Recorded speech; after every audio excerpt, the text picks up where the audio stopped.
ang latest weather update karong adlang Huwebes, May 20, 2021. Wala kita gi-monitor nga low pressure area sa sulod ug sa gawas sa Philippine Area of Responsibility, samtang Intertropical Convergence Zone nagapekto karon sa tibuok Kabisayaan, sa Mindanao, apil na ang probinsya sa Palawan.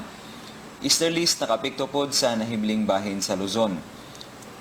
Og sa tuang forecast, karong sunod na 24 oras, ang Metro Cebu, apil na gyud ang kinatibuk ang bahin sa Kabisayaan, apil na ang Palawan, ingon man ang Kalayaan Group of Islands, dunay pagkisdom o pagkamadag-umon sa kalangitan, apan dunay hinoy gihapoy mga sunny periods, og inubanan kini sa mga katag ng mga pag-ulan o mga pagpanugdog og kilat tungod sa direct effect niining ITCZ.